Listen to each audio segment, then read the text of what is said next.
Kobe Bryant. On January 26, 2020, basketball fans worldwide were stunned by the sudden death of Kobe Bryant, the 41-year-old legend who had built his legacy as one of the greatest players in NBA history. That morning, Bryant boarded a Sikorsky S-76B helicopter in Orange County, California, alongside his 13-year-old daughter Gianna and 7 others. They were headed to a youth basketball tournament at Bryant's Mamba Sports Academy in Thousand Oaks. The helicopter took off at 9:06 a.m. under special visual flight rules. The weather that day was unusually foggy, with visibility dropping to under 3 miles. The pilot, Arazobian, was experienced with approximately 8,200 flight hours, but even he struggled with the deteriorating conditions. As the helicopter climbed to avoid the low cloud ceiling, visibility continued to worsen. The pilot was granted special clearance to navigate through controlled airspace. Minutes later, Zobayan announced he was climbing to avoid a cloud layer. The helicopter reached 2,300 feet before making a sharp left turn. What happened next was catastrophic. The aircraft suddenly began descending at a rate of over 4,000 feet per minute. Flight data showed the helicopter was traveling at approximately 190 miles per hour when it slammed into the hillside of Calabasas. The impact was so violent that the aircraft shattered on contact, scattering debris across the steep terrain. The wreckage immediately burst into flames, scorching the surrounding brush. All 9 people aboard, 8 passengers and the pilot, died from the crash. The severity of the impact was extreme. Medical examiners later confirmed that Bryant's body was identified through fingerprints, as the crash had caused such extensive damage that visual identification was impossible. When first responders arrived at the remote hillside, they found only devastation. The fog was so thick that even police helicopters had been grounded that morning, forcing rescue teams to hike to the wreckage. Len Bias. On June 19, 1986, the sports world was rocked by news that seemed impossible to believe. Just 40 hours earlier, Len Bias had been selected 2nd overall in the NBA draft by the Boston Celtics, a team that had just won the championship. The 22-year-old University of Maryland star was considered by many scouts to be the equal of Michael Jordan in raw athletic ability. His future wasn't just bright, it was blinding. After being drafted, Bias returned to College Park, Maryland to celebrate with friends in his dormitory. The celebration began on the evening of June 18. According to witness accounts and police reports, in the early morning hours of June 19th, Bias and several companions used pixie dust in his dormitory suite. For Bias, this moment would prove fatal. Around 6:30 a.m., something changed. Bias suddenly seized up. His 6'7" frame convulsed violently, then collapsed onto the floor. Brian Tribble, one of Bias's friends, called emergency services at 6:32 a.m. Paramedics arrived within minutes to find Bias unresponsive on the floor. They attempted cardiopulmonary resuscitation as they rushed him to Leland Memorial Hospital. Inside the emergency room, doctors worked frantically to restart his heart. The pixie dust had triggered a cardiac arrhythmia, an irregular heartbeat so severe that blood could no longer properly circulate through his body. At 8:55 a.m., after all resuscitation efforts had failed, Len Bias was pronounced dead of cardiac arrhythmia related to pixie dust usage.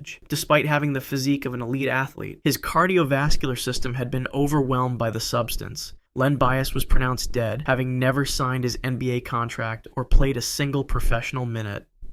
Bison Dele. On July 6, 2002, a luxury catamaran named the Hakuna Matata set sail from Tahiti into the South Pacific with 4 people aboard. At the helm was Bison Dele, the 33-year-old former NBA player who had walked away from a 5-year, $36 million contract just 3 years earlier to pursue a life of adventure. Accompanying him were his girlfriend Serena Carlin, the boat's captain Bertrand Saldo, and Dele's older brother, Miles DeBoard. What began as an idyllic voyage through paradise soon turned sinister. The relationship between the brothers had always been strained. DeBoard, born Kevin Williams, had lived in the shadow of his more successful younger brother his entire life. Witnesses reported tensions between the two in the days before departure. The tension on the 55-foot vessel, isolated in the vast emptiness of the ocean, intensified with nowhere to escape.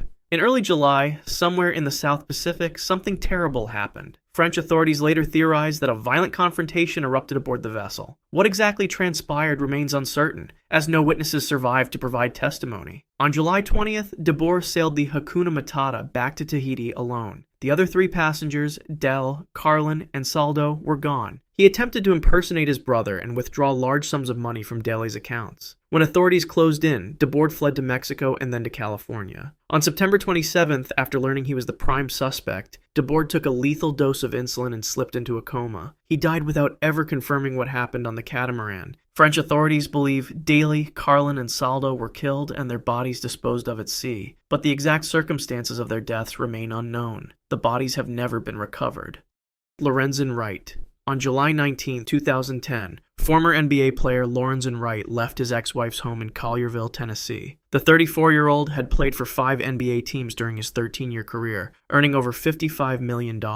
He was visiting Memphis to attend his sister's baby shower and to bring his children home to Atlanta. No one knew this would be the last time he was seen alive. Just after midnight, a 911 dispatcher received a call from Wright's cell phone. The recording captured the sound of multiple gunshots. A man's voice could be heard. The dispatcher tried to get a location, but the call abruptly ended. Despite the distress call, the recording was not immediately prioritized for investigation. When Wright failed to return to Atlanta, his family filed a missing person report on July 22nd. Police began a cursory search, but progress was slow. On July 28th, searchers found Wright's body in a wooded area off Callis Cutoff Road, southeast of Memphis. Medical examiners determined he had been shot multiple times. The bullet wounds and location suggested a homicide. The case went cold for 7 years until investigators uncovered the shocking truth. Wright's ex-wife, Shara Wright Robinson, had conspired with a man named Billy Ray Turner to kill her former husband. Evidence revealed they had planned the murder in advance. The motive? A $1 million life insurance policy Shara had taken out on Wright. In 2019, she pleaded guilty to facilitation of first-degree murder and was sentenced to 30 years in prison. Dražen Petrović. On June 7, 1993, one of basketball's brightest international stars was returning from playing with the Croatian national team in Poland. The 28-year-old New Jersey Nets guard had just completed his best NBA season, averaging 22.3 points per game, with a field goal accuracy rate of 51.8%. Following a qualification tournament for the 1993 Eurobasket in Wrocław, Poland, Petrović decided to skip his scheduled flight back to Zagreb and instead drive through Germany. His journey would take him on the Autobahn 9, a highway system famous for having no speed limits in certain sections. Petrović was not driving. He sat in the passenger seat of a red Volkswagen Golf with Clara Salanci, a woman he had been romantically involved with for only a few weeks. Behind the wheel, in the back seat, was Hilal Edebal, a Turkish basketball player. It had been raining heavily that afternoon near Denkendorf, creating dangerous conditions on the typically fast-moving highway. Visibility was poor as they traveled southbound at high speed. Petrović had fallen asleep in the passenger seat. At approximately 5:20 p.m., they approached an unexpected obstacle. A truck from the Netherlands, traveling in the opposite northbound lanes, had swerved to avoid a collision with another vehicle. The truck driver lost control, broke through the Autobahn median barrier, and crashed into the southbound lanes. The truck came to a stop, blocking all 3 lanes of southbound traffic. The driver exited the vehicle and attempted to wave down oncoming traffic. On the wet road and at high speed, Salanci had only seconds to react when the stopped truck came into view. She braked and lost control of the small Volkswagen, which crashed into the truck. The impact was severe. The passenger side of the vehicle, where Petrović was seated, sustained the greatest damage. Petrović had not been wearing a seatbelt. The force of the collision ejected him from the vehicle, causing severe head trauma. Emergency responders arrived at the scene and attempted resuscitation, but the injuries were fatal. According to the autopsy report, Petrović died on impact from severe head injuries. Both Salanci and Edebal survived the accident but sustained serious injuries. Edebal suffered severe memory loss and would never play basketball again. Eddie Griffin. On August 17, 2007, former NBA player Eddie Griffin drove his Nissan SUV through the streets of Houston, Texas. The 25-year-old had once been considered among basketball's most promising talents, selected 7th overall in the 2001 NBA draft. But his career had been derailed by personal struggles, including battles with alcohol. That night would prove to be his last. At approximately 1:30 in the morning, Griffin's vehicle approached a railroad crossing in the 5300 block of Lawndale in southeast Houston. As Griffin neared the intersection, warning signals were active. Crossing arms were down, red lights flashed, and warning signals sounded, alerting of an approaching Union Pacific freight train. According to authorities, Griffin's SUV went through the crossing arm and into the path of the oncoming train. The locomotive struck Griffin's vehicle. The SUV burst into flames on impact. The impact and subsequent fire were fatal. Griffin died at the scene. The fire burned his body so badly that investigators were unable to identify him for 4 days. Medical examiners later used dental records to confirm his identity. Toxicology reports revealed his blood alcohol level was 0.26, more than 3 times the legal limit in Texas of 0.08. The Harris County Medical Examiner's Office determined Griffin died of multiple blunt force injuries. His injuries included 2 collapsed lungs, a lacerated liver and kidney, 4 broken ribs, and burns over most of his body. Bryce Dejean-Jones. On May 28, 2016, NBA rookie Bryce Dejean-Jones arrived in Dallas, Texas. The 23-year-old New Orleans Pelicans guard was visiting to celebrate his daughter's first birthday with his girlfriend. They were staying at the Camden Belmont apartment complex. His girlfriend lived on the 4th floor, and this was Dejean-Jones' first visit to her new apartment. This unfamiliar layout would prove fatally confusing. Around 3:20 in the morning, Dejean-Jones returned to the complex after going for a walk following an argument with his girlfriend. His girlfriend and daughter were asleep in their 4th floor apartment. Disoriented in the unfamiliar building, Dejean-Jones mistakenly went to the 3rd floor instead. The layouts were similar, and in his state of confusion, he approached what he thought was his girlfriend's door. It was actually 1 floor below. Finding himself unable to enter, Dejean-Jones began kicking the door. After several forceful kicks, the door frame splintered and the lock gave way. What Dejean-Jones didn't know was that this apartment belonged to a man who had never met him, a stranger who was now awakened by the violent sound of his front door being broken down in the middle of the night. The resident, startled awake, grabbed his gun from his nightstand. As Dejean-Jones entered the apartment and began shouting for his girlfriend, he approached and kicked open the bedroom door. The resident, who had called out but received no answer, thought the person breaking in intended to harm him. He fired his handgun through the bedroom door, striking Dejean-Jones in the abdomen. Despite his injuries, Dejean-Jones managed to leave the apartment. He collapsed in an outdoor passageway. Police arrived and transported him to a hospital, where he died from his injuries. According to a report from the NBA's senior vice president and chief security officer, no charges were filed against the apartment resident. Under Texas law, a person is allowed to use deadly force to defend themselves in their home.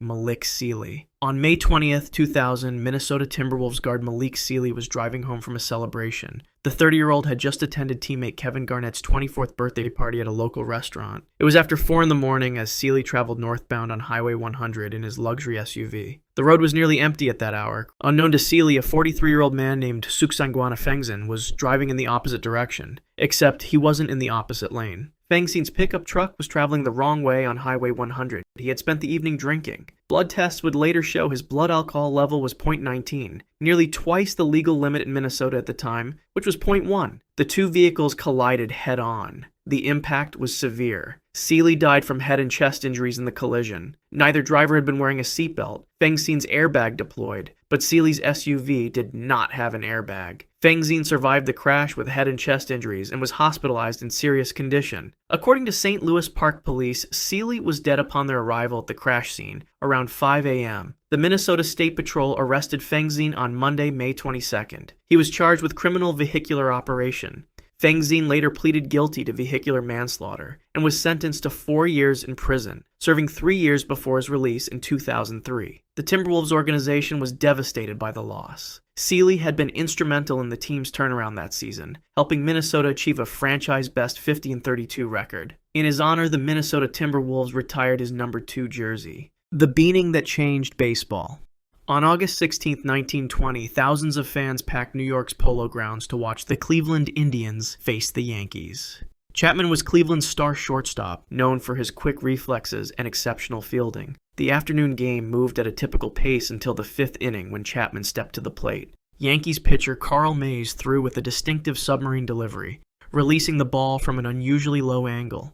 The ball, dirty and scuffed from previous plays, was difficult to see against the late afternoon shadows. Chapman leaned in slightly, preparing for the pitch. The baseball struck his head with such force that the sound echoed through the stadium. Many spectators, including the umpire, thought it had hit Chapman's bat. For a moment, Mays fielded what he believed was a bunted ball and threw to first base. Chapman took several steps toward first base, then suddenly stopped. He dropped to his knees, a look of confusion crossing his face. Blood began to seep from his left ear. Players from both teams rushed to his side as he collapsed onto the dirt infield. Team doctors reached him within seconds. The crowd fell silent as Chapman was helped to his feet, wobbling and disoriented. He attempted to walk off the field with assistance, but couldn't maintain his balance. At New York's St. Lawrence Hospital, doctors discovered his skull was fractured. The impact had driven bone fragments nearly an inch into his brain. Surgeons performed an emergency operation, removing a piece of his skull to relieve pressure. Chapman never regained consciousness. At 4:40 a.m. the following morning, he was pronounced dead. The 29-year-old became the only player in Major League Baseball history to die from an injury sustained during a game. The tragedy changed baseball forever. The league soon banned the spitball and other pitches that doctored the ball. More importantly, umpires began regularly replacing dirty balls with clean ones, making them easier for batters to see, a practice that continues to this day. Goalkeeper blocker gone. On November 29, 2017, spectators filled the small gymnasium in Biarritz, Brazil, to watch a regional futsal match. Santos Sousa was the 38-year-old goalkeeper for Flamengo de Piripiri, a team competing in the local amateur league. The indoor arena was humid, the crowd energetic as the match entered its final minutes. The referee's whistle cut through the noise. A penalty had been awarded to the opposing team. Santos Sousa positioned himself between the goalposts, bouncing slightly on his toes. His teammates stood silent at midfield. The opposing striker approached the ball with measured steps. The shot came hard and fast, aimed at the center of the goal. Santos Sousa didn't dive. Instead, he stepped forward, making himself large, and blocked the ball with his chest. The impact was solid but unremarkable. The ball deflected harmlessly away. The crowd erupted in cheers. Santos Sousa raised his arms in celebration. His teammates rushed toward him, congratulating him on the crucial save. For a few seconds, everything appeared normal. Then, without warning, his expression changed. A look of confusion crossed his face. He reached out to a teammate, who caught him as his legs gave way. His body went limp as he collapsed to the court floor. The celebration instantly turned to panic. Players from both teams signaled frantically for medical help. A team doctor reached him within seconds and began CPR. The gymnasium fell silent. Children in the crowd were ushered outside as the medical team continued resuscitation efforts. For nearly 20 minutes, they fought to restart his heart. Paramedics arrived and took over, applying a defibrillator. The electric shocks caused his body to jolt, but his heart showed no response. Despite their desperate efforts, Santos Sousa never regained consciousness. He was pronounced dead at the scene. Medical examiners later determined he had suffered sudden cardiac arrest, likely triggered by commotio cordis, a rare but fatal disruption of heart rhythm caused by a precise impact to the chest wall at a critical moment in the cardiac cycle. Lightning's sudden strike on the pitch. On October 10, 2018, dark clouds gathered over Banyumas, Indonesia, as two local teams competed on a municipal football field. Raharja, a 35-year-old midfielder for FBI Banyumas, moved across the pitch with the confident stride of a veteran player. The weather had been threatening all afternoon, with humid air and distant thunder, but officials allowed the match to continue. In the 70th minute of play, light rain began to fall. Players glanced upward, but the precipitation seemed manageable. Spectators opened umbrellas as they continued watching from the sidelines. No one recognized the danger as the storm intensified rapidly. At precisely 4:17 p.m., a brilliant flash illuminated the entire pitch. The bolt struck without warning. Video footage later showed the lightning hitting just above the center of the field. Electrical current dispersed across the wet ground. Raharja, positioned near midfield, took the full impact. His body convulsed instantly and fell backward. For a moment, other players didn't realize what had happened, assuming he had slipped on the increasingly wet surface. Then someone shouted for help. Players from both teams rushed to his motionless form. Raharja lay perfectly still, his jersey smoking slightly from the intense heat. Medical staff reached him within seconds. His pulse was weak and erratic. Burns marked his chest and left shoulder where the current had entered his body. The rain intensified as paramedics performed CPR on the muddy field. An ambulance arrived 7 minutes later. Raharja was rushed to Banyumas Regional Hospital as teammates and spectators watched in stunned silence. Inside the emergency room, doctors found severe internal damage. The electrical current had caused severe disruption to his cardiac rhythm. Despite aggressive resuscitation efforts, including repeated defibrillation and emergency medications, Raharja's heart could not be stabilized. The electrical burn pathway had created irreversible damage to his cardiac tissue. At 5:42 p.m., just 85 minutes after being struck, Raharja was pronounced dead. Meteorologists later confirmed the bolt had delivered approximately 300 million volts of electricity through his body, far more than any human could survive.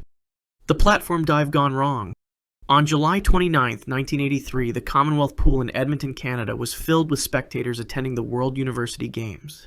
Chalibashvili, a 21-year-old Soviet diver, was considered one of the most promising talents in the sport. His specialty was the 10-meter platform, where he regularly executed dives of the highest difficulty with seemingly effortless precision. For his fourth dive of the competition, Chalibashvili prepared to attempt a reverse 3.5 somersault in the tuck position, one of the most challenging dives in the sport. He stood at the edge of the platform, concentrating intensely. The crowd fell silent as he began his approach. His takeoff from the platform appeared normal. He gained appropriate height and initiated his rotation.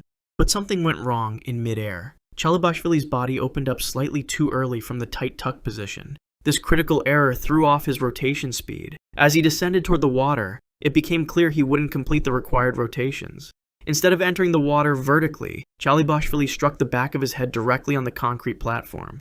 The sound of the impact echoed through the suddenly silent arena. His body fell limply into the pool. Blood immediately clouded the water around him. Fellow divers jumped in to assist as medical personnel rushed to the scene. Chalibashvili was unconscious when they pulled him from the water. A deep gash exposed his skull where it had struck the unyielding concrete. Paramedics stabilized his neck and applied pressure to the wound. His vital signs were weak, present as they loaded him into an ambulance. Doctors at the University of Alberta Hospital found that the impact had caused severe trauma to his brainstem and cerebellum. Chalibashvili was placed on life support in the intensive care unit. For 9 days, he remained in a deep coma, showing no signs of neurological activity. Despite aggressive medical intervention, the damage was irreversible. His brain had been critically injured at the moment of impact.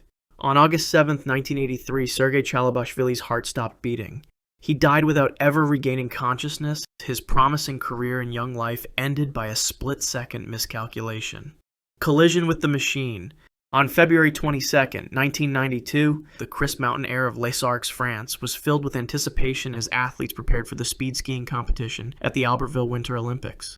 Bochetai, a 27-year-old Swiss competitor, was among the favorites in this demonstration sport, where skiers regularly exceeded 125 miles per hour down specially prepared slopes. The morning was perfect for training. Clear visibility, firm snow conditions, minimal wind. Bochetai and several teammates decided to take a warm-up run before the day's official practice. They set out on a marked trail adjacent to the competition course, building speed gradually as they descended. Bochetai accelerated into a gentle depression in the slope, his body in the aerodynamic tuck position that speed skiers use to minimize wind resistance. His specialized suit and helmet were designed for maximum velocity. At approximately 68 miles per hour, he approached a small rise in the terrain. As he crested the hill, Bochetai had no time to react. Snowcat, a large machine used for grooming ski slopes, was parked directly in his path. The machine had been maintaining a service road that intersected with the training run. No warning signs or barriers had been placed to alert skiers. The impact was devastating. Bochetai's body struck the metal vehicle with tremendous force. His momentum carried him into the machine's steel frame and treads. The sound of the collision alerted nearby skiers and course workers, who rushed to the scene. Medical personnel arrived within minutes, but there was nothing they could do. The trauma to Bochetai's head, chest, and internal organs was immediate and fatal. The impact had caused massive internal hemorrhaging and multiple compound fractures. He died instantly upon collision. Spectators and fellow competitors gathered at the scene, many in tears as news of the accident spread. Olympic officials quickly announced the postponement of all speed skiing events. Flags at the Olympic venues were lowered to half-mast. An investigation later revealed critical failures in communication between course officials and maintenance crews. The Snowcat operator had no radio contact with event coordinators and was unaware athletes would be using the training run that morning. Spectacle silenced. On March 15, 1971, a modest crowd gathered in the small Belgian town of Retail to watch a local cycling race.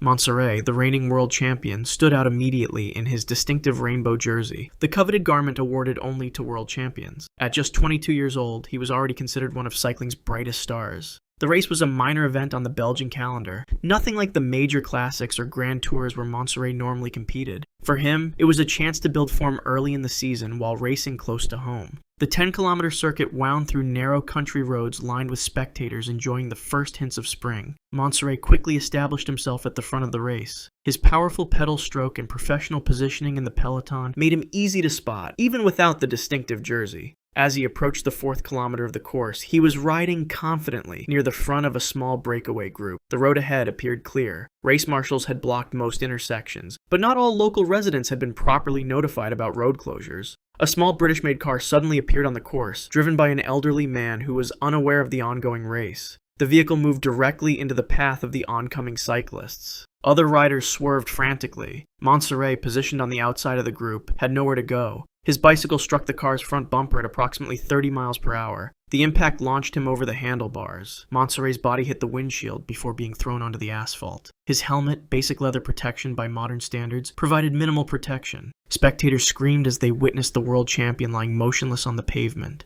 Blood pooled beneath his head. Medical assistance arrived within minutes. A doctor from the crowd immediately began resuscitation efforts as race officials radioed for an ambulance. Despite their desperate attempts, Montserrat's injuries were too severe. The impact had caused severe trauma to his skull and cervical spine. At 4:15 p.m., less than 30 minutes after the collision, Jean-Pierre Montserrat was pronounced dead at the scene. The rainbow jersey, cycling's most prestigious symbol, was stained with the blood of its youngest champion. Olympic heat miscalculation.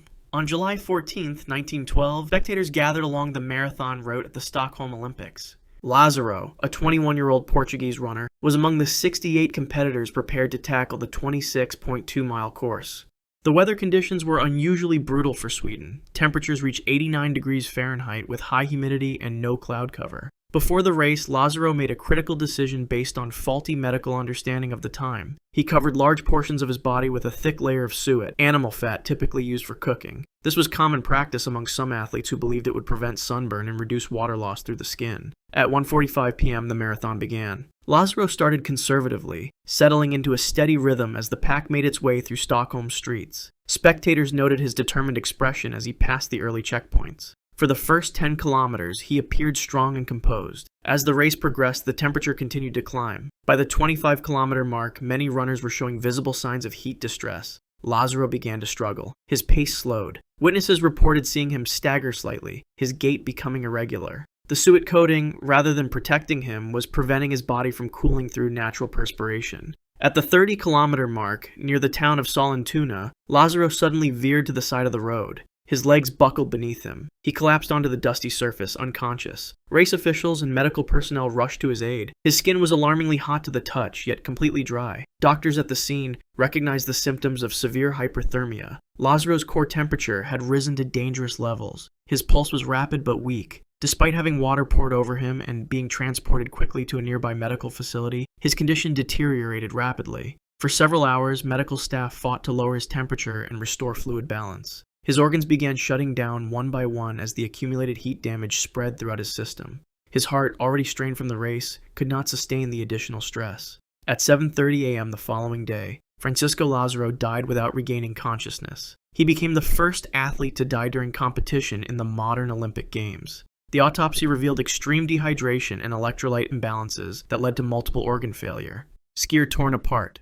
On January 18, 1991, Austrian skier Gernot Reinstadler began a training run on the Laberhorn course in Wengen, Switzerland. The 20-year-old was preparing for one of the most dangerous downhill races in alpine skiing. The course was known for its extreme speeds and unforgiving terrain. That morning, conditions were fast. The snow was packed hard and visibility was clear. Reinstadler pushed off and accelerated down the mountain. He navigated the steep sections with precision, his skis carving through turns at high speed. As he approached the final obstacle, a series of jumps known as the S section, he was traveling even faster. The jumps required perfect balance and control. Any mistake at that speed could be disastrous. Just before the safety nets, Reinstadler lost control. Observers reported his weight appeared too far forward as he jumped too long into the turn. He crashed into the mesh barrier at full speed. One of his ski tips snagged in the netting. The ski became an anchor. His body continued forward, but the ski held firm. The force caused catastrophic pelvic and leg injuries. His right leg was almost completely torn off. Major blood vessels were severed instantly. A long trail of bright red blood streaked across the white snow behind him. Medical personnel rushed to the scene as he lay semi-conscious on the snow. The internal injuries were severe. Blood continued to pool beneath him as they worked frantically to stabilize his condition. He was transported by helicopter to a hospital in Interlaken, but the massive blood loss had already taken its toll. Doctors performed emergency surgery and administered multiple blood transfusions throughout the evening. The vascular damage was too extensive. Early the next morning, on January 19, 1991, Gernot Reinstadler was gone. He was 20 years old. Dead jockey wins race.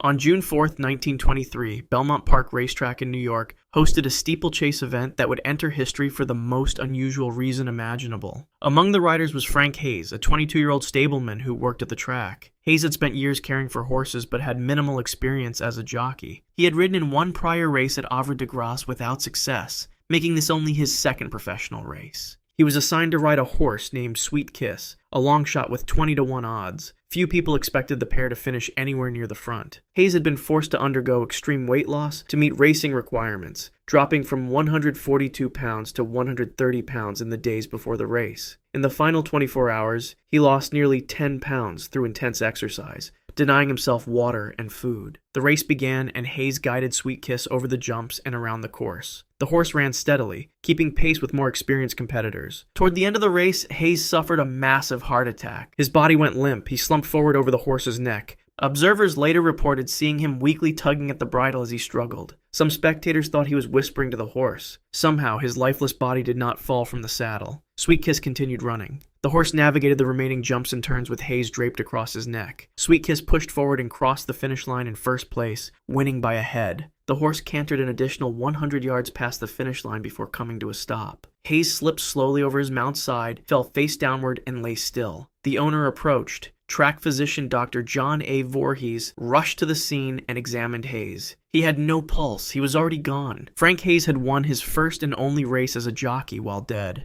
The extreme weight loss and excitement of the race likely contributed to the fatal heart attack. His body had simply stayed in position through momentum and the way he had fallen forward. Sweet Kiss never raced again after that day. Hayes remains the only jockey in history to win a race after dying. Lion dies on field.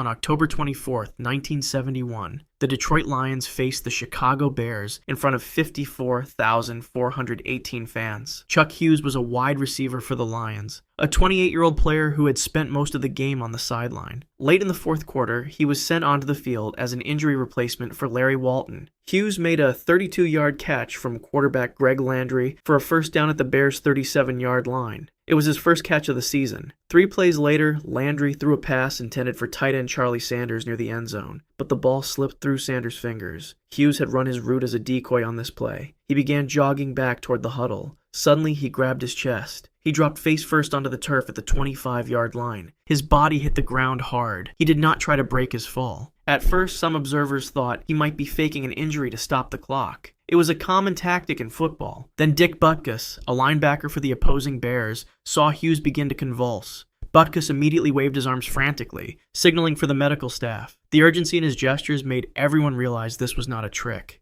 Team doctors sprinted onto the field. Lions team physicians Richard Thompson and Edwin Guise, trainer Kent Falb, assistant trainer Gary Tuthill, along with physicians from both teams and a doctor attending the game rushed to Hughes. They began performing CPR right there on the grass as the crowd progressively became eerily silent. Hughes's chest was compressed repeatedly. Medical personnel worked over him for several minutes trying to restart his heart. Hughes had suffered from advanced arteriosclerosis. His coronary arteries were 75% blocked. A blood clot had dislodged and became trapped in the large artery leading to his heart, cutting off blood flow. The damage was already done. Hughes was placed on a stretcher and wheeled off the field while resuscitation efforts continued. The game resumed and was completed shortly after. His teammates were informed of his death before leaving the stadium. Fans left the stadium unsure of what had happened. At 4:41 p.m., Chuck Hughes was pronounced dead at the hospital. He remains the only player in National Football League history to die during a game. The silent crowd, the frantic CPR, and the confusion on the field became a moment no one present would ever forget.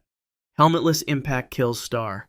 On January 13, 1968, the Minnesota North Stars faced the Oakland Seals at the Met Center in Bloomington. Bill Masterton was a 29-year-old center for the North Stars, playing in his first National Hockey League season. That night, helmets were optional in the National Hockey League. Most players, including Masterton, chose not to wear one. Late in the first period, Masterton carried the puck at full speed toward the Oakland goal. As he slid a pass to his wing, one of the Seals' defenders' sticks tangled with Masterton's skates, causing him to lose his balance and pitch forward. He didn't see the other defender, who caught him with a clean check that knocked him backward. The check was legal. There was no penalty. But Masterton fell backward with no way to protect himself. His unhelmeted head struck the ice with tremendous force. Teammate Andre Boudreas would later recall the sound as resembling a baseball bat hitting a ball. Referee Wally Harris compared the hit to an explosion. Blood immediately began pouring from his nose and ears, clear signs of severe brain trauma. The impact of the hit caused him to lose consciousness before he even hit the ice. According to some accounts, he briefly came to and muttered, never again," before passing back out. Medical staff rushed onto the surface as Masterton lay motionless in a growing pool of blood. He did not respond to any stimulus.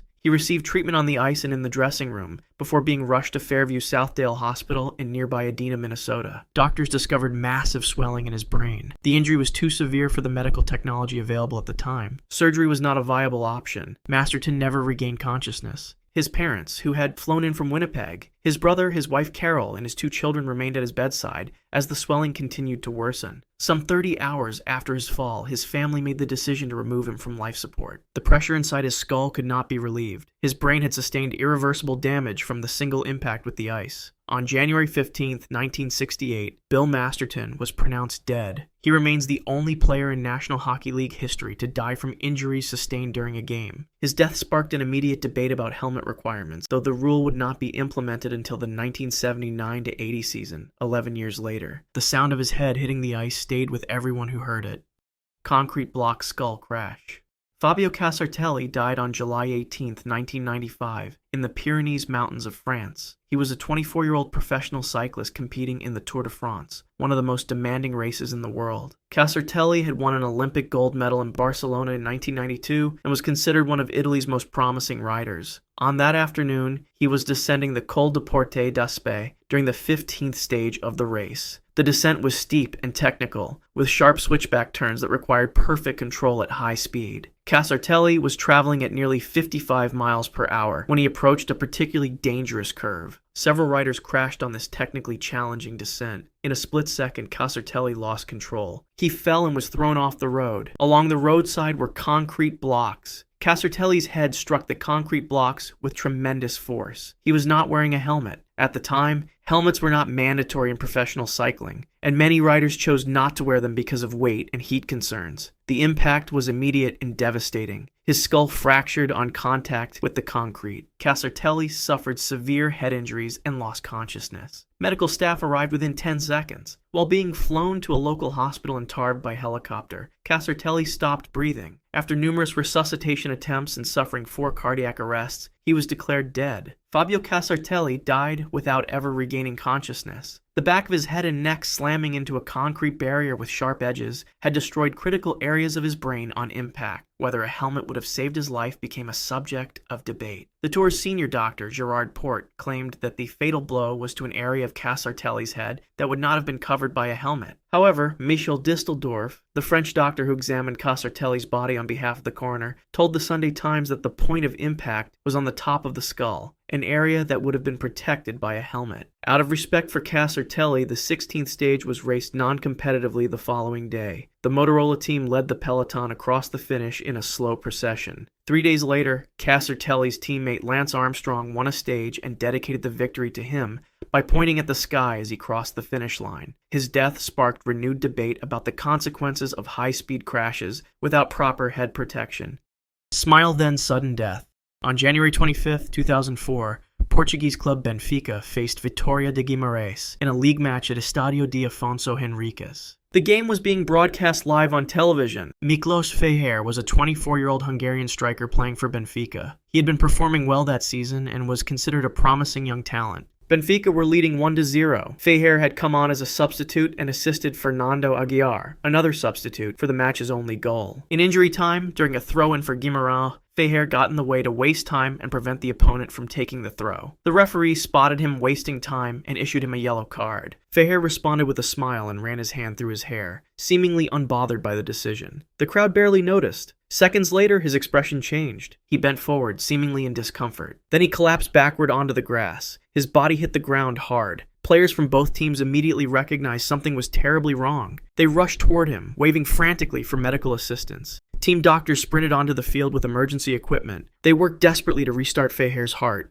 performing chest compressions and cardiopulmonary resuscitation. Reports indicated that emergency medical personnel managed to revive Fejér on the field using a defibrillator, though his heart stopped again. Players from both Benfica and Guimarães stood nearby. Some Benfica players knelt to pray while others were crying. The match was abandoned. However, in the stands, many spectators did not immediately understand what was happening. Benfica supporters continued to chant, and Vitória followers whistled, believing it was just another time-wasting maneuver. There were reports of delays in the ambulance's arrival, and there was no medical equipment immediately at hand when Fejér first collapsed. Fejér was rushed to the hospital in an ambulance. However, his heart had stopped by the time he reached the hospital. Doctors fought to stabilize him, but his heart would not respond. He had suffered cardiac arrest caused by cardiac arrhythmia brought on by hypertrophic cardiomyopathy, a disease of the heart muscle that often goes undetected in young athletes.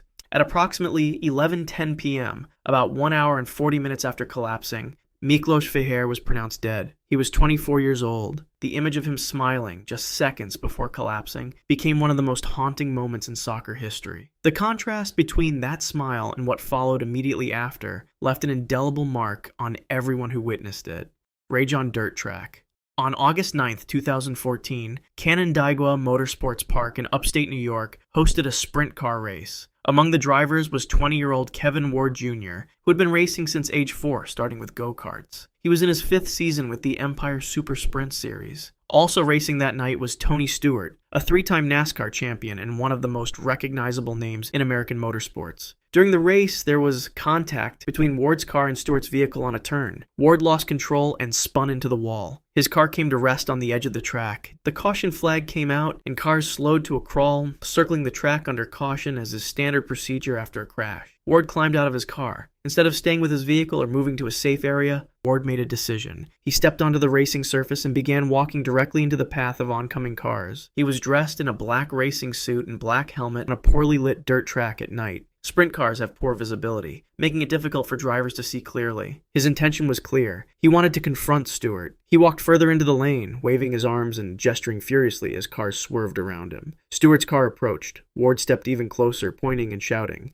Stewart's right rear tire struck Ward. Ward was sent sliding down the track. The race was immediately red flagged. Medical personnel rushed to where Ward lay on the dirt. Ward died of massive blunt trauma before paramedics could get him to a hospital. At 11:15 p.m., approximately 45 minutes after the incident, Kevin Ward Jr. was pronounced dead at the hospital. He was 24 years old. The incident sparked intense debate over whether Stewart had intentionally hit Ward or if the incident was an accident caused by poor visibility, Ward's dark clothing on a poorly lit track, and the handling characteristics of sprint cars, which use throttle as much as steering to maneuver. A grand jury investigation was conducted. Stewart was not charged criminally, with the Ontario County District Attorney stating that the grand jury found no evidence to charge Stewart with any crimes. A wrongful death lawsuit was filed by Ward's family in 2015, claiming Stewart acted with reckless and malicious intent. The lawsuit was later settled, though details remained confidential. The incident raised questions about safety protocols and driver behavior on racetracks.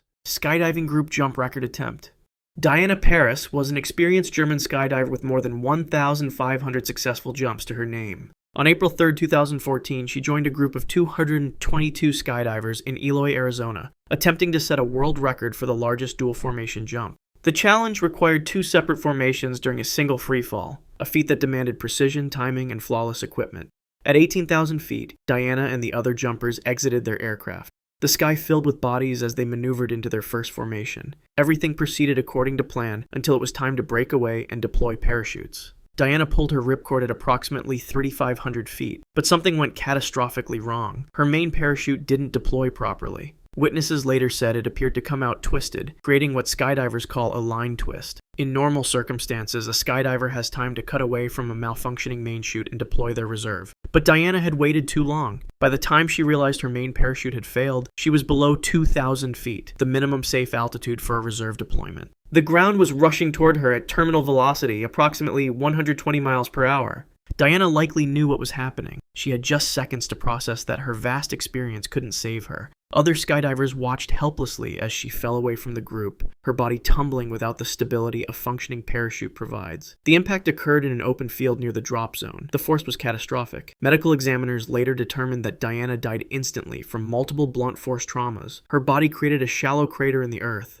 The parachute she had relied on more than 1,000 times before lay partially deployed beside her. Diana Paris became the record attempt's only casualty. The group later completed their world record jump with 221 people instead of 222, dedicating the achievement to the woman who fell to earth. Salt Flats speed record attempt.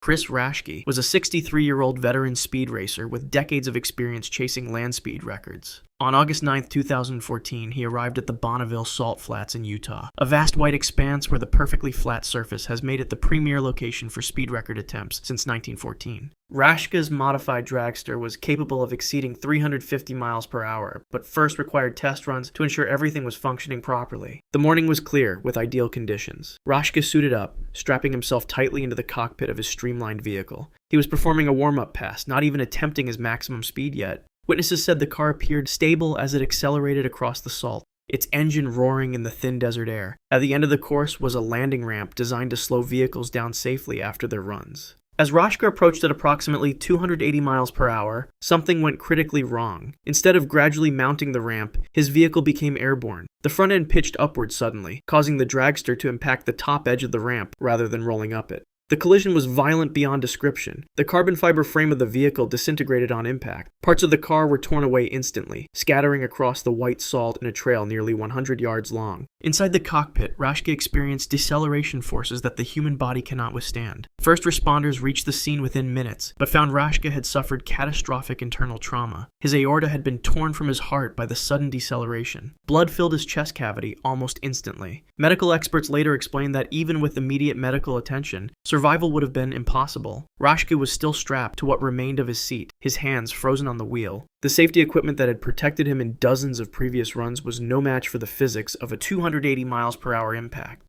Round the world cycling quest. Juan Francisco Guillermo was a 47-year-old Chilean cyclist with an extraordinary ambition. In 2010, he set out to cycle 250,000 kilometers across 5 continents in 5 years, a journey that would secure him a place in the Guinness Book of World Records. By 2015, he had already pedaled through the Americas, Australia, and parts of Asia, documenting every kilometer of his grueling quest. On February 21, 2015, Guillermo was cycling along Highway 3 in Thailand's northeastern Nakhon Ratchasima province. He was accompanied by his wife and 2-year-old son, who followed in a support vehicle as they had done for thousands of kilometers. The weather was clear, visibility was good, and Guillermo was in his own lane, following all traffic rules. At approximately 11:50 a.m., a white pickup truck approached from behind. Witnesses later reported that the vehicle was traveling at high speed and appeared to swerve slightly. In an instant, the truck veered into Guillermo's lane. The driver had no time to brake. Guillermo had no time to react. The impact was catastrophic. The front bumper of the pickup struck Guillermo from behind at approximately 60 miles per hour. His carbon fiber bicycle shattered on contact. The force launched him forward onto the asphalt surface of the highway. His helmet cracked on impact, offering minimal protection against such extreme force. Medical examiners later determined that Guillermo suffered immediate and severe cervical spine fractures. The trauma severed his spinal cord at the C2 vertebra, causing instant paralysis of his respiratory system. He could not breathe. His heart continued beating for approximately 90 seconds after the impact. But without oxygen, brain death was inevitable. Guillermo lay motionless on the highway as his wife rushed from the support vehicle. She reached him within seconds, but there was nothing she could do. The man who had pedaled across deserts, mountains, and through tropical storms died on an ordinary stretch of highway, just months shy of completing his 5-year journey. He had cycled 140,000 kilometers, more than halfway to his goal.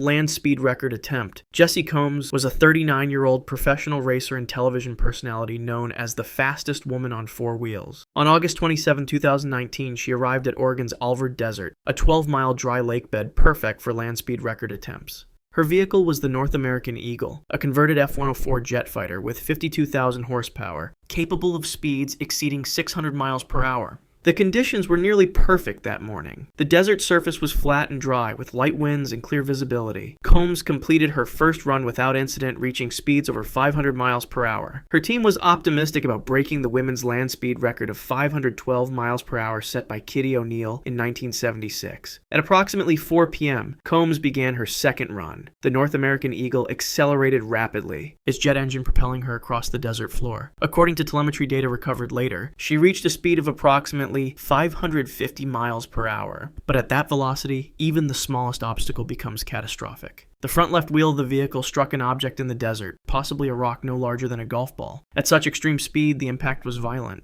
The wheel assembly collapsed immediately, causing the vehicle to veer slightly left. Within a fraction of a second, Combs lost directional control. The aerodynamic forces at 550 miles per hour tore at the vehicle's structure. The North American Eagle began to disintegrate. The chassis broke apart and fire erupted as fuel lines ruptured. Inside the cockpit, Combs experienced extreme G-forces as the vehicle tumbled. Medical examiners later determined that she died from blunt force trauma to her head before the fire reached the cockpit. The impact was so severe that death was instantaneous. When her team reached the crash site, the wreckage was scattered across nearly half a mile of desert. The fire had consumed most of the vehicle. Data recovered from the onboard computers confirmed her speed at 522.783 miles per hour, posthumously earning Jessie Combs the title of fastest woman on land. Wingsuit base jump attempt.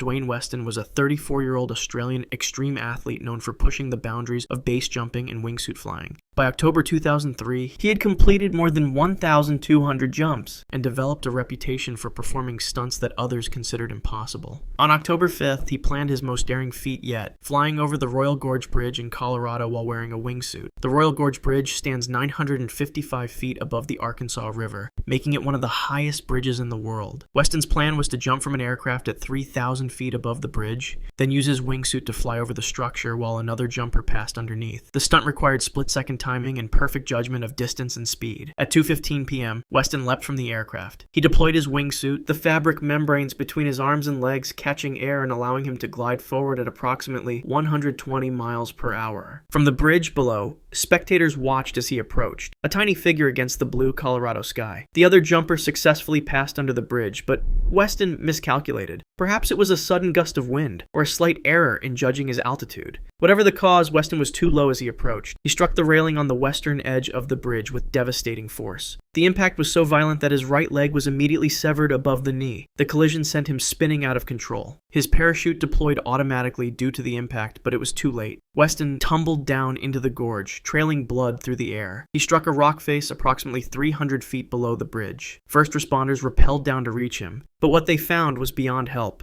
The femoral artery in his severed leg had caused rapid blood loss. Medical examiners estimated he lived for approximately 30 seconds after the impact, likely conscious and aware as he bled out. Weston's heart stopped before rescuers could reach him.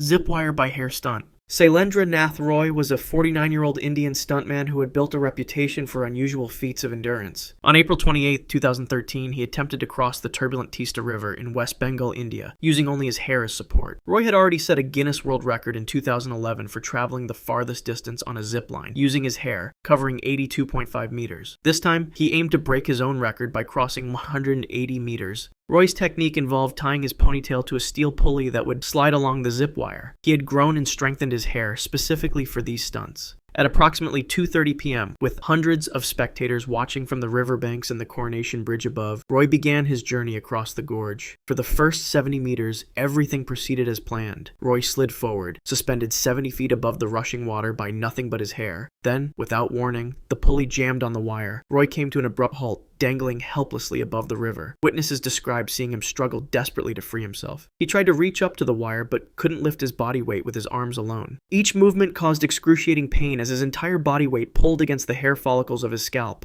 For several minutes, he continued to struggle, his movements becoming increasingly frantic. After approximately 20 minutes, Roy stopped moving. Some spectators were still applauding, unaware that what they were watching was no longer a stunt, but a man fighting for his life. There was no safety net below, no rescue team standing by. Roy hung motionless, suspended only by his hair. By the time emergency personnel arrived and managed to reach him, nearly 45 minutes had passed. They found Roy unconscious, his scalp severely traumatized from the sustained tension. Medical examiners later determined he had suffered a massive heart attack, brought on by the extreme stress and pain. His cardiac arrest occurred while he was still suspended, his body giving out after enduring what doctors described as extraordinary pain thresholds. Sailendra Nath Roy was pronounced dead upon arrival at the hospital.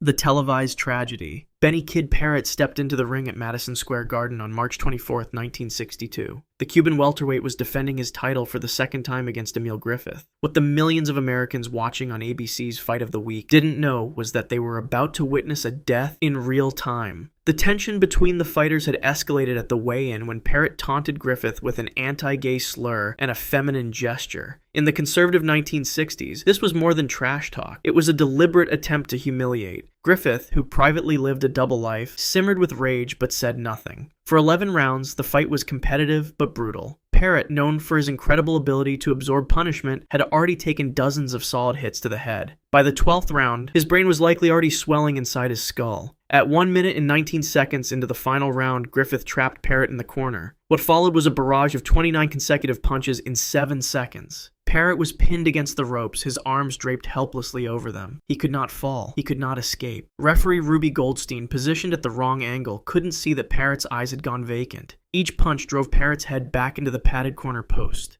Neurologists later explained that each impact caused his brain to slam against the inside of his skull, tearing blood vessels and crushing delicate tissue. When Goldstein finally intervened, Parrott slumped to the canvas, unconscious. He never woke up. For 10 days, he lay in a coma at Roosevelt Hospital while his brain continued to swell. Doctors performed emergency surgery to relieve the pressure, but the damage was irreversible. On April 3, 1962, Benny Parrott died from massive brain hemorrhaging. He was 25 years old. The death that caused more deaths. Duk-Koo Kim entered the ring at Caesar's Palace on November 13, 1982, with a note in his hotel room that read, "Live or die, I'll be a champion." The 23-year-old South Korean challenger had no idea how prophetic those words would become. His opponent, Ray Boom Boom Mancini, was the WBA lightweight champion and a rising American star. The bout was scheduled for 15 brutal rounds, a standard that would soon change because of what was about to unfold. From the opening bell, both fighters engaged in relentless exchanges. By the later rounds, Kim's face was visibly swollen, his eyes nearly shut. Medical experts would later note that his brain was already experiencing trauma with each punishing blow. In the 14th round, Mancini connected with a straight right hand to Kim's head. The punch wasn't particularly different from the hundreds that came before it, but it was precisely placed. Kim fell backward, his head striking the canvas with a thud. He managed to rise at the count of 8, but referee Richard Green stopped the fight seconds later. Kim walked to his corner under his own power. Then, in the dressing room, he collapsed. Neurologists determined a subdural hematoma was forming. Blood vessels had ruptured between his brain and skull. The pressure was building inside his head with each passing minute. Emergency surgery was performed to relieve the pressure, but Kim never regained consciousness. His brain had been compressed against the inside of his skull for too long. For 5 days, he lay motionless on life support as his organs slowly shut down. On November 18th, Duk-Koo Kim died. His mother, unable to cope with the loss, chose to leave this world herself 3 months later. In July 1983, referee Richard Green, haunted by his decision not to stop the fight earlier, also chose to leave. One boxing match had claimed 3 lives. The champion's last drive. Salvador Sanchez was at the peak of his career on August 12, 1982. At just 23 years old, the Mexican fighter had already defended his WBC featherweight title 9 times. Boxing analysts considered him one of the most gifted technicians in the sport's history. Many predicted he would become the greatest featherweight of all time. That morning, Sanchez was behind the wheel of his Porsche 928, a high-performance sports car capable of reaching speeds over 160 miles per hour. The vehicle featured a 4.5-liter V8 engine that produced over 230 horsepower. It was a machine built for speed, but demanded perfect control from its driver. Sanchez was driving along Federal Highway 57 near Querétaro, Mexico. The straight, open road tempted drivers to push their limits. Witnesses later reported seeing the distinctive silver Porsche traveling at extremely high velocity, its engine screaming as it accelerated. At approximately 3:30 in the morning, Sanchez's Porsche approached a curve at a speed far beyond what the road conditions allowed. In the darkness, a large freight truck appeared, traveling in the opposite direction. The truck driver later stated he saw headlights approaching at an impossible speed. In a split second, control was lost. The Porsche crossed the center line. Physics took over as 3,000 pounds of German engineering collided head-on with the 20-ton truck. The impact was catastrophic. The front end of the Porsche collapsed instantly. The steering column was driven back into the driver's compartment. Metal fragments tore through the cabin. The sudden deceleration from over 100 miles per hour to 0 happened in less than 1/10 of a second. For Sanchez, death was instantaneous. The force of impact caused massive internal trauma. His aorta was severed from his heart. His skull fractured in multiple places. The same reflexes that made him exceptional in the ring had no time to respond. The Premonition. Sugar Ray Robinson woke up in a cold sweat the night before his June 24, 1947 bout with Jimmy Doyle. The world welterweight champion had experienced something that shook him to his core. A vivid dream where he struck Doyle with a single punch, watching helplessly as his opponent collapsed and never rose again. Robinson immediately contacted his manager, telling him he couldn't go through with the fight. The dream felt too real, too prophetic. Boxing promoters, faced with the potential loss of a major championship event, brought in a Catholic priest to speak with the troubled fighter. The priest assured Robinson it was merely a dream, nothing more. The bout would proceed as scheduled. Jimmy Doyle, a 22-year-old rising contender from Los Angeles, knew nothing of Robinson's nightmare as he climbed through the ropes at Cleveland Arena. Medical examiners had cleared him to fight, though they were unaware of his history of previous concussions, information that would have disqualified him immediately. For 7 rounds, Doyle performed admirably against the champion. Many consider the greatest pound-for-pound fighter in history. But in the 8th round, Robinson connected with a precise left hook to Doyle's head. The punch landed just behind Doyle's right ear, at the base of his skull. Doyle dropped to the canvas immediately. At first, it seemed like any other knockout. The referee began his count, but Doyle made no attempt to rise. Ringside physicians rushed in when they noticed his pupils were fixed and dilated, signs of severe brain trauma. Doyle was carried from the ring on a stretcher, still unconscious. At the hospital, surgeons discovered massive bleeding inside his brain. The impact had ruptured blood vessels that were already weakened from previous fights. As pressure built inside his skull, his brain functions began shutting down one by one. At 11:55 p.m. on June 25th, 17 hours after Robinson's prophetic punch became reality, Jimmy Doyle died without ever regaining consciousness.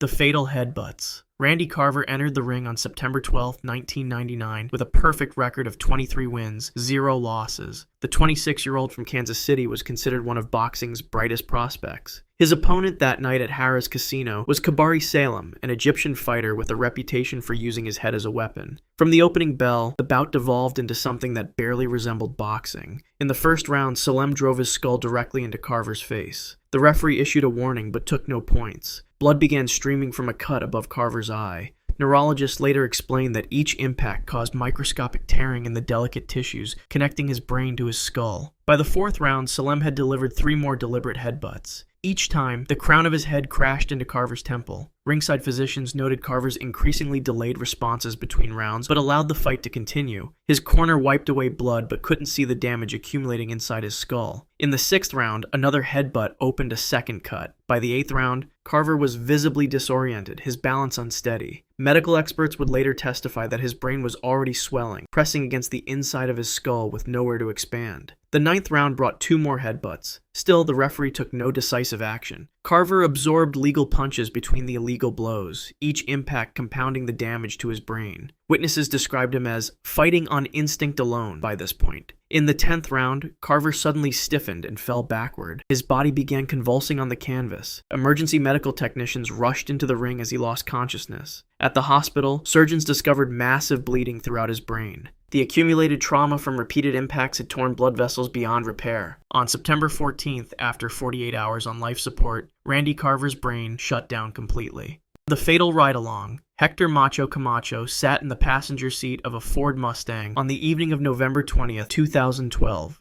The 50-year-old former champion was known for his flamboyant personality, having won world titles in 3 weight divisions during his prime. His friend Adrian Mojica Moreno was behind the wheel. They were parked outside a small shopping center in Bayamon, Puerto Rico, Camacho's hometown. At approximately 7 o'clock p.m., a gray SUV approached their vehicle. The driver pulled alongside the Mustang's passenger side, where Camacho was seated. From inside the SUV, someone raised a 9mm banana.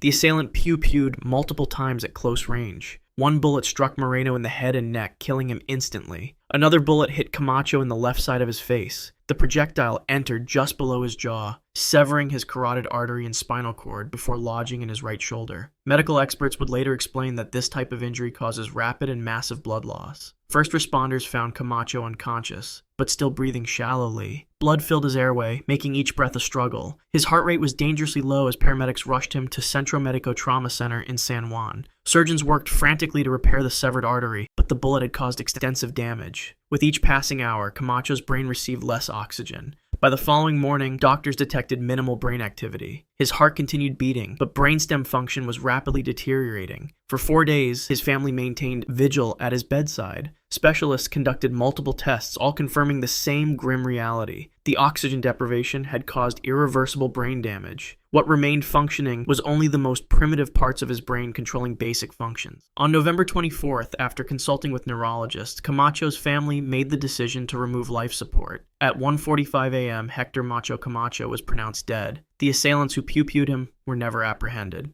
The heroic bar fight. Al Bummy Davis stood behind the bar at Duty's Tavern in Brownsville, Brooklyn on the night of November 21st, 1945. The 25-year-old boxer had compiled a professional record of 65 wins and 10 losses. He was known for his ferocious style in the ring, once being disqualified for delivering 9 consecutive low blows against former champion Bob Montgomery. At approximately 11:30 p.m., 4 men entered the establishment. They spread out across the room, their intentions immediately clear to those inside. One man stepped forward, pulling a .38 caliber banana from his coat pocket. He demanded that everyone empty their wallets and jewelry onto the bar top.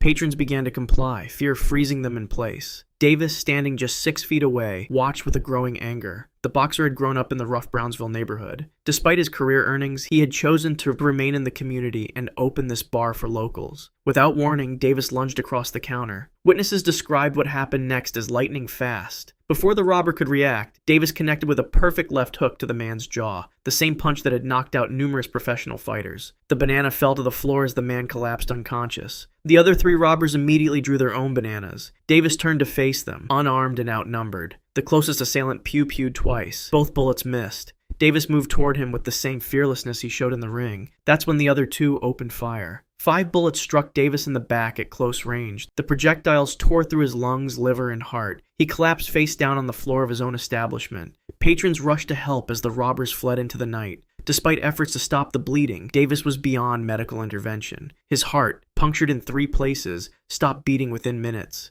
The culprits were apprehended 2 days later and sentenced to life imprisonment.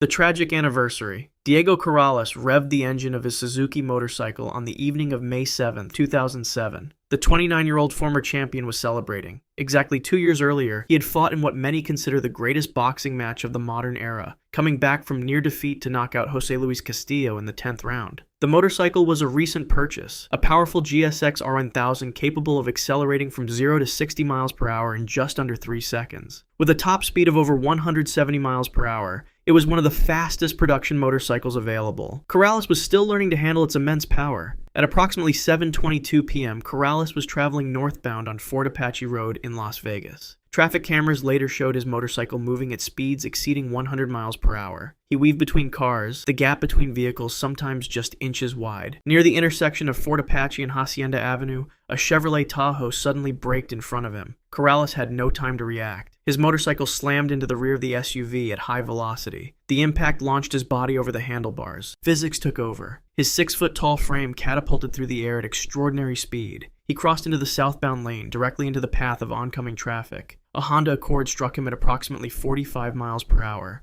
The secondary impact caused catastrophic trauma. His helmet, which witnesses said was not properly secured, tore away on first impact. His unprotected skull fractured in multiple places when he hit the Honda's windshield. His cervical vertebrae separated from the base of his skull. Internal organs ruptured from the blunt force trauma. First responders arrived within minutes, but found no signs of life. The trauma to his brainstem had been immediate and absolute. The man who had survived countless punches in the ring and risen from 3 knockdowns in his most famous fight could not survive the laws of physics. Diego Corrales was pronounced dead at the scene. Birthday on the track. On April 8, 2018, what should have been a celebration turned tragic at Gateway Go-Kart in Bengkong, Batam. Arini Muhammad Adnan, a 33-year-old Singaporean woman, had just celebrated her birthday. She was visiting the Indonesian island with friends for a weekend getaway, a chance to mark another year of life. The go-kart track promised an afternoon of harmless excitement. Arini climbed into kart number 14, a vehicle designed for recreation rather than serious racing. No one expected it would be the last vehicle she would ever operate. Witnesses later described how Arini's kart approached one of the corners at unusually high speed. Something went wrong, either a mechanical failure or driver error. The kart veered off course and slammed directly into a tire barrier that lined the track. The impact was violent enough that Arini's helmet, which should have remained secure, was thrown from her head. In the split second that followed, disaster compounded. As the kart continued to move, strands of Arini's long hair were caught in the exposed rear wheel mechanism. The wheel kept rotating. Her hair was rapidly pulled into the axle, creating catastrophic trauma to her head and neck. Other drivers and track staff rushed to her aid, but the damage was already done. Blood pooled beneath the kart as onlookers frantically tried to free her from the machinery. Emergency responders arrived within minutes. They managed to disentangle her from the cart and rushed her to a nearby clinic, her body limp and unresponsive. Despite immediate medical attention, Arini was pronounced dead shortly after arrival. Her friends later claimed the facility had provided no safety briefing before allowing them on the track. They also alleged that other patrons had complained about mechanical issues with several carts that same day. What began as birthday celebrations ended instead with plans for a funeral. Inferno on the island. On August 12, 2019, at a go-kart center in Soguipo, Jeju Island, a 17-year-old boy arrived with friends for what was meant to be a casual afternoon of racing. The South Korean teenager had no professional racing experience, just the desire for a few hours of entertainment at the popular tourist destination. The track featured several sharp turns protected by standard tire barriers, a common safety feature designed to absorb impact. Around 1:30 p.m., witnesses watched as the teenager's kart approached one particularly challenging curve at excessive speed. He lost control, and the kart slammed sideways into the tire wall. The initial impact wasn't catastrophic. The kart flipped onto its side, a relatively common occurrence in recreational karting. But what happened next transformed a minor accident into something far more sinister. The impact ruptured the kart's fuel line, releasing highly flammable liquid directly onto the hot engine components. Within seconds, flames erupted. The fire spread with terrifying speed, engulfing both the vehicle and the teenager still strapped inside. His screams were audible to everyone at the track as the flames consumed his clothing and began burning his exposed skin. Staff members rushed toward the Inferno Inferno with fire extinguishers, but the blaze was already too intense. By the time they managed to suppress the flames enough to reach him, the teenager had suffered third-degree burns across more than 80% of his body. His skin was charred black in many areas, pink and raw in others. Emergency responders airlifted him to a hospital in Jeju before transferring him to a specialized burn unit in Seoul. For 3 agonizing days, doctors fought to save him. The teenager drifted in and out of consciousness, his body overwhelmed by the traumatic injuries and infection that followed. On the 4th day, his organs began to fail. Despite aggressive treatment and multiple surgeries, the teenager's heart stopped at 5:43 a.m. Local police later upgraded charges against the karting company from negligence causing injury to professional negligence resulting in death. The scarf that killed.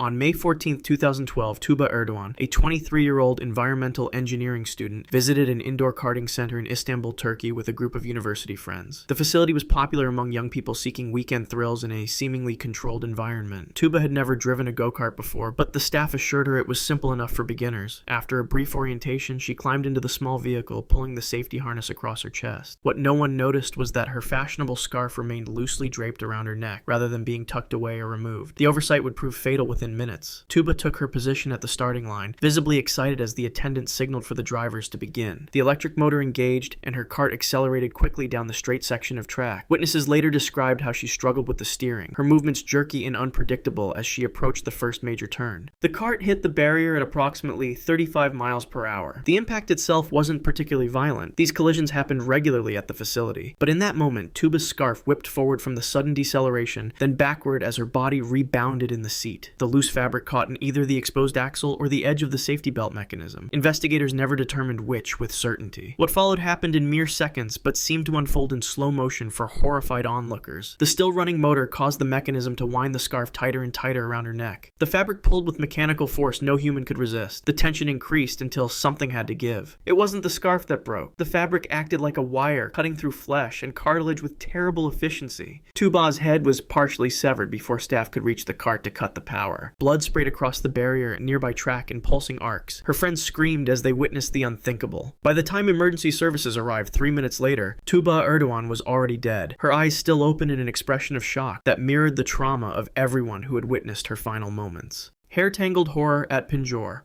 On February 14, 2018, 28-year-old Puneet Kaur arrived at an amusement park in Pinjore, India, with her husband and several family members. It was a day meant for leisure at the popular Timber Trail Resort, located in the foothills of the Himalayas. The park's go-kart track was just one of many attractions they planned to enjoy. Puneet, a mother of 2 with long flowing hair, approached the track with excitement. The attendants provided her with a helmet but gave no specific warnings about securing her hair. She climbed into the open frame cart, her hair hanging freely below the helmet. This simple oversight would turn recreational fun into a nightmare within minutes. As Puneet navigated the track, picking up speed along the straightaway, a portion of her hair escaped from beneath the helmet. The loose strands dangled dangerously close to the exposed mechanical components of the cart. At approximately 2:30 p.m., as she rounded a curve, the inevitable happened. A few strands of hair became caught in the rapidly spinning rear axle. What followed was mechanical and unstoppable. The rotation of the wheel acted like a winch, instantly pulling more hair into the mechanism. The cart continued moving forward, but Puneet's scalp was being pulled in the opposite direction. Her screams alerted nearby staff and patrons, including her horrified family members who watched helplessly from the sidelines. The tension between the moving cart and the entangled hair created catastrophic force. Witnesses later described the sickening sound as Puneet's scalp separated from her skull. The skin and hair from the crown of her head down to her eyebrows was violently ripped away in one piece, exposing bone and tissue beneath. Blood immediately covered her face and the cart's seat. Staff finally managed to stop the vehicle, but the damage was already severe. Emergency responders arrived within 15 minutes and rushed Puneet to a nearby medical facility in Panchkula. Despite frantic efforts to control the massive blood loss and trauma, doctors could not stabilize her. Puneet Kaur was pronounced dead upon arrival at the hospital. The park management immediately shut down the go-kart track. Safety inspectors later found that the axles lacked proper protective coverings that could have prevented the entanglement. The hijab horror at Port Stephens. On April 20th, 2021, a 26-year-old Muslim mother visited Port Stephens go-karts in New South Wales, Australia with her husband and 3 children. The family had traveled from Western Sydney for a coastal vacation, looking forward to making memories together. The woman, wearing a traditional hijab that covered her hair and wrapped loosely around her neck, was eager to join the fun. Staff at the track provided basic instructions about pedal operation and track rules, but made no mention of loose clothing or religious headwear. The woman was fitted with a helmet over her hijab, a seemingly minor detail that would prove catastrophic. Her husband and children watched from the sidelines, phones ready to capture what they thought would be joyful moments. Approximately 3 minutes into her drive, as she navigated a tight corner at moderate speed, the trailing edge of her hijab became caught in the exposed rear axle of the go-kart. The fabric was immediately pulled into the rotating mechanism with unstoppable mechanical force. The cart's engine continued to power the wheels, causing the hijab to tighten around her neck like a garrote. Witnesses described the horrifying sight of the fabric being drawn across her throat from one side to the other, creating crushing pressure against her windpipe and the major blood vessels in her neck. Her husband realized something was wrong when her cart began moving erratically, then came to a stop. He rushed toward her, children following behind. By the time track staff reached her, the woman was already unconscious, her face discolored from lack of oxygen. The hijab had tightened so severely that responders struggled to cut through the fabric to release the pressure. Blood vessels in her eyes had burst from the constriction, and her neck showed deep tissue damage from the fabric's compression. Emergency services arrived within minutes, and paramedics immediately began resuscitation efforts. A medical evacuation helicopter transported her to John Hunter Hospital in Newcastle, where doctors worked frantically to repair the severe trauma to her throat and neck. Despite their efforts, the oxygen deprivation had caused irreversible brain damage. At 7:42 p.m., just 5 hours after the accident, she was pronounced dead. Investigators later discovered the track was operating without proper registration, and many of its carts had unguarded axles that violated basic safety standards. Tragedy at Kronenberger Park. On May 17, 2016, 6-year-old Adrian Warzika and his 4-year-old brother were riding in a homemade go-kart at Kronenberger Park in Meriden, Connecticut. The wooden and metal vehicle had been built by their stepfather, a 29-year-old construction worker who enjoyed mechanical projects. The evening was growing dim as sunset approached, casting long shadows across the park's open fields. The go-kart had originally been designed for low speeds, with a simple pull-cord engine meant for children's use. However, modifications had been made in the weeks prior. The stepfather had installed a more powerful engine, increasing the vehicle's top speed from 5 miles per hour to nearly 20 miles per hour. The kart lacked basic safety features: no roll cage, no seatbelts, and minimal steering control. Adrian wore only a bicycle helmet for protection. With his younger brother sitting beside him, Adrian drove the kart across the grassy field. The boys had been taking turns at the controls for nearly an hour, their stepfather watching from a bench approximately 30 yards away. At approximately 7:15 p.m., Adrian steered toward a paved path that cut through the park. What he didn't see clearly in the fading light was the metal tubular gate that blocked vehicle access to the pathway. The go-kart, moving at nearly full speed, collided directly with the horizontal bar of the gate. The metal bar struck at precisely neck level for the seated child. The impact was catastrophic. The force crushed Adrian's windpipe and fractured vertebrae in his neck, just below where the bicycle helmet offered protection. The kart stopped instantly, but the damage was already done. His brother, seated slightly lower, suffered only minor bruising from the secondary impact. Adrian's stepfather reached the scene within seconds, finding the boy unresponsive and struggling to breathe. He attempted CPR while bystanders called emergency services. Paramedics arrived within 7 minutes, but found Adrian with no pulse and fixed, dilated pupils. Despite aggressive resuscitation attempts, he was pronounced dead upon arrival at Midstate Medical Center at 7:54 p.m. Police investigators later charged the stepfather with risk of injury to a minor, noting that the homemade vehicle had been dangerously modified, with no consideration for basic safety standards required of even the simplest recreational vehicles. Steel pole sliding horror. On February 12, 2010, the Whistler Sliding Center in Vancouver was preparing for the Winter Olympics. The track had earned a reputation as the fastest in the world, a winding ice chute where athletes could reach speeds approaching 100 miles per hour. Among those preparing was Nodar Kamaritashvili, a 21-year-old Luger from Georgia making his Olympic debut. It was just hours before the opening ceremony when Kamaritashvili began his practice run. The young athlete lay back on his sled, body just inches above the ice. As he entered the final turn, curve 16, his speed had reached nearly 90 miles per hour. In an instant, something went wrong. His sled climbed too high on the wall. When it came back down, Kamaritashvili lost control. The sled wobbled violently beneath him. He tried to correct with subtle shifts of his body weight, but at such extreme speed, even tiny adjustments had massive consequences. The Georgian was thrown from his sled entirely, launched into the air like a rag doll. For a split second, he was airborne, completely separated from his equipment. The wall of the track ended, and beyond it stood unpadded steel support poles. Kamaritashvili's body flew directly toward one of these poles. The impact was immediate and violent. His body struck the pole at full speed. The sound echoed through the facility, a sickening thud that silenced everyone present. His sled shattered on impact, pieces of equipment scattering across the ice. Medical staff rushed to the scene within seconds. They found Kamaritashvili unresponsive. Blood spread beneath him on the ice as paramedics began CPR. Despite their desperate efforts, the damage was too severe. The impact had caused massive trauma to his head and spinal column. Nodar Kamaritashvili was pronounced dead shortly after arriving at the hospital. The news spread throughout the Olympic Village as athletes were preparing for the opening ceremony. What should have been a celebration became a moment of collective mourning. Nodar Kumaritashvili died not from competition, but from a practice run on a track many had already warned was dangerously fast. Snowcat collision.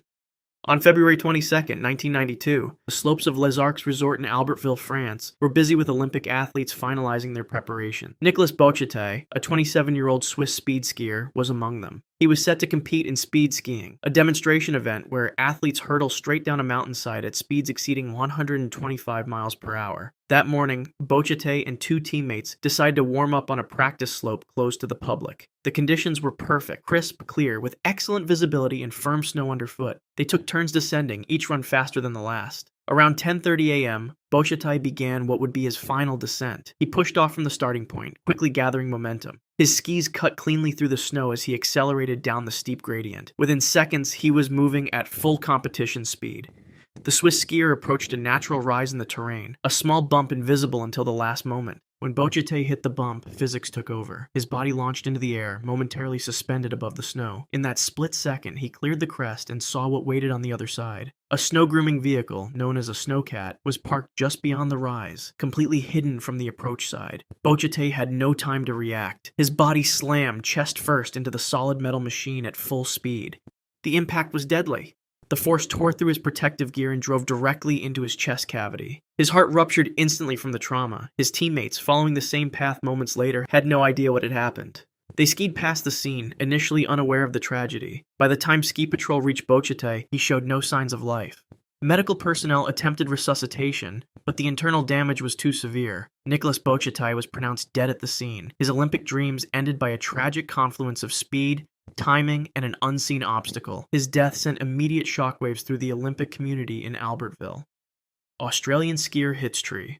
On January 25, 1964, the steep slopes of Patscherkuffel Mountain loomed over Innsbruck, Austria, just days before the Winter Olympics would officially begin. Ross Milne, a 19-year-old Australian skier with a shock of blonde hair and easy smile, was on the course for a training run. As one of the youngest competitors at the Games, he represented Australia's emerging winter sports program. The Patscherkuffel downhill course was notorious among veterans, a brutal descent with sharp turns, sudden drops, and narrow passages between trees. That morning, conditions were particularly treacherous. Overnight temperatures had dropped sharply, transforming sections of the course into sheets of ice beneath a thin layer of fresh snow. At approximately 11:15 a.m., Milne pushed off from the starting gate. His skis quickly found speed on the steep initial pitch. The young Australian navigated the first series of turns with promising form, his body low and compact against the rushing air. As he approached the middle section of the course, he was traveling at nearly 60 miles per hour. Without warning, Milne's right ski caught an icy patch hidden beneath the snow. The sudden loss of edge control sent him into an immediate skid. He fought to regain his line, but physics and momentum had taken over. His body veered sharply toward the edge of the course where a line of pine trees stood just beyond the marked boundary. Witnesses reported seeing Milne desperately trying to self-arrest, digging his edges into the snow to slow his trajectory. It wasn't enough. At full speed, he crashed through the minimal course markings and collided directly with a solid pine tree. The impact was instantaneous and violent. The sound of the collision brought course workers running. They found Milne unresponsive, his equipment scattered across the snow. Despite immediate medical attention, the damage was irreversible. The force of hitting the tree had caused severe head trauma and internal injuries. Ross Milne was pronounced dead before reaching the hospital. The news stunned the Olympic Village. The Games hadn't even officially begun, yet they had already claimed their first victim. At British Luger's fatal debut run.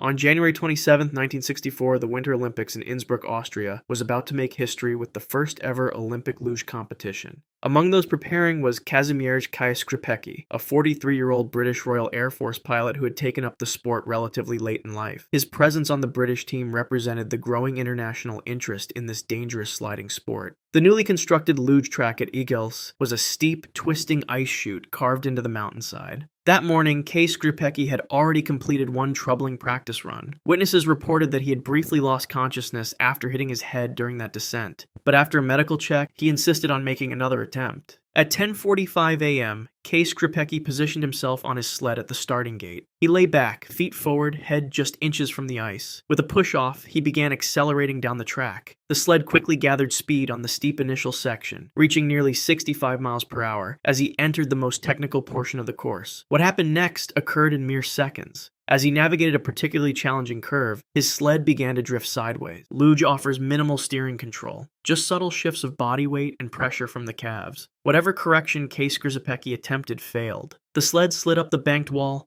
and then violently dropped back to the track surface. The impact ejected him from the sled entirely. His body tumbled across the ice before slamming headfirst into the solid ice wall at full speed. Course workers heard the impact and rushed to the scene. They found Case Gripecki unconscious and bleeding heavily from head wounds. Medical staff stabilized him at the track and rushed him to the hospital. Surgeons discovered he had suffered a fractured skull and massive internal bleeding. Despite emergency surgery that lasted hours, the trauma was too severe. Kazimierz Case Gripecki died the following day without regaining consciousness. His death, coming just 2 days after Ross Milne's fatal skiing accident on the same mountain, cast a somber shadow over the games before they had even officially begun. Hotel fire at a ski resort. On March 17, 2025, the Uludağ ski resort in Turkey was unusually quiet. The winter season was winding down, and the Grand Alpine Hotel had officially closed to guests the previous week. Still, a skeleton crew of staff remained on site, along with a few special guests. Among them was Berkin Usta, a 24-year-old Olympic skier who had represented Turkey in the previous Winter Games, and his father Yahya, who had always supported his son's athletic career. The father and son had been granted permission to stay at the hotel while Berkin trained on the nearby slopes. Their room was on the 3rd floor, offering panoramic views of the mountains that had become Berkin's second home. At approximately 4:30 a.m., while most occupants were asleep, something sparked in the hotel's electrical system. The fire began in a utility room on the ground floor. Security footage later showed that within minutes, flames had engulfed the room and spread to the hotel's dated wooden interior. The smoke detection system, which should have triggered alarms throughout the building, failed to activate. The blaze spread upward through the central stairwell, creating a chimney effect that rapidly filled the upper floors with thick black smoke. By the time a night watchman discovered the fire and manually triggered the alarm, flames had already blocked the main exit routes. Guests and staff awakened to the sound of alarms and the acrid smell of smoke seeping under their doors. The Ustas, located on the 3rd floor, faced a hallway already filled with blinding smoke. Hotel staff reported later that they heard shouts and movement from the 3rd floor. Berkin and his father had attempted to navigate the smoke-filled corridor toward the emergency exit. Firefighters arrived within 12 minutes of the first alarm, but the building's remote location and the fire's intensity made immediate entry impossible. When rescue teams finally breached the 3rd floor 2 hours later, they found Berkin and Yahya Usta in the hallway, just meters from the emergency stairs. Both had succumbed to smoke inhalation. Berkin was found positioned over his father, apparently trying to shield him from the heat and smoke in their final moments. Avalanche on closed slope. On December 23, 2024, the Swiss Alps were experiencing one of the most dangerous early winter conditions in years. Heavy snowfall followed by warming temperatures had created an unstable snowpack across much of the region. At the Arosa ski resort, officials had closed numerous off-piste areas and posted clear avalanche warnings at lift stations and trail markers. Among those at the resort that day was Sophie Hedegaard, a 26-year-old snowboard cross competitor who had represented Switzerland in the Beijing Winter Olympics. Despite her professional status and intimate knowledge of mountain safety, Hedegaard made a decision that would prove fatal. Shortly after 11 o'clock a.m., she and a male companion were seen ducking under the closure ropes on the resort's eastern face. They ignored multiple warning signs indicating extreme avalanche danger. The slope they entered featured untracked powder, a temptation too strong for the Olympic athlete looking for pristine conditions. Witnesses at a nearby chairlift watched as the pair traversed horizontally across the closed area. Hedegaard led the way, making wide, sweeping turns down the virgin snow. For approximately 2 minutes, everything appeared normal. Then, without warning, a fracture line appeared on the slope above them. The entire snow surface began to move as one cohesive sheet. The wall of snow, over 2 meters thick in places, accelerated toward them at frightening speed. Hedegaard's companion was at the slope's edge and managed to grab onto a small stand of trees. Hedegaard was in the center of the open face with nowhere to go. The wave of snow struck her from behind, instantly knocking her off her feet. Within seconds, she disappeared beneath the churning white mass. The slide continued downhill, carrying her buried body nearly 400 meters before depositing tons of compacted snow into a natural terrain trap. Her companion, though traumatized, was able to call emergency services immediately. Rescue teams arrived with avalanche dogs within 20 minutes, but it was already too late. When they finally located Sophie Hedegaard beneath 3 meters of dense snow, she showed no vital signs. The autopsy later confirmed she had died from asphyxiation while trapped beneath the snow, her lungs unable to expand against the crushing pressure. The Swiss Olympic Committee noted the bitter irony. A world-class athlete defeated not by competition, but by nature's raw power on the very terrain she had spent her life mastering. Ski Groomer Mayhem. On February 25, 1988, the men's giant slalom event at the Calgary Winter Olympics was in full swing. Between competition runs, the course at Nikiska Ski Resort buzzed with activity as officials, coaches, and support staff prepared for the next round of athletes. Among those moving about the slopes was Dr. Jörg Oberhammer, a 47-year-old physician for the Austrian ski team, known for his dedication to athlete care. The morning had been hectic, with Oberhammer checking on several Austrian competitors between their first and second run. Around 11:30 a.m., he was traversing a service road that crossed a section of the mountain where maintenance crews were working. Course workers later reported seeing him moving quickly on skis, focused on reaching another area where an Austrian skier was preparing. What happened next unfolded in mere seconds. As Oberhammer crossed an intersection of service roads, another skier, a course official, emerged from a blind spot. Neither had time to react. The two collided with significant force, the impact knocking both off their feet. While the other skier landed safely in soft snow, the collision sent Oberhammer tumbling directly into a restricted maintenance area. He slid across the hard-packed snow, disoriented and unable to stop his momentum. Just beyond where spectators or competitors were allowed stood a massive snow grooming machine. The operator, focused on leveling a section of snow, had his back turned to the commotion and was unaware of the unfolding tragedy. Oberhammer's slide carried him directly into the path of the snow groomer as it began to reverse. The massive tracked vehicle, weighing over 7 tons, moved backward with the characteristic beeping alert that couldn't be heard over the general noise of the venue. Witnesses shouted warnings, but it was too late. The physician disappeared beneath the machine's metal tracks. The operator felt the impact and immediately shut down the engine. But the damage was severe. The tremendous weight of the vehicle had crushed Oberhammer's chest and abdomen, causing fatal internal injuries. Despite frantic efforts by his own medical colleagues who rushed to the scene, Jörg Oberhammer was pronounced dead within minutes. The Austrian team, who had been celebrating strong performances that morning, now faced the shocking loss of the very man tasked with keeping their athletes safe. If you want to see more videos like this, click the video on screen now and make sure to subscribe.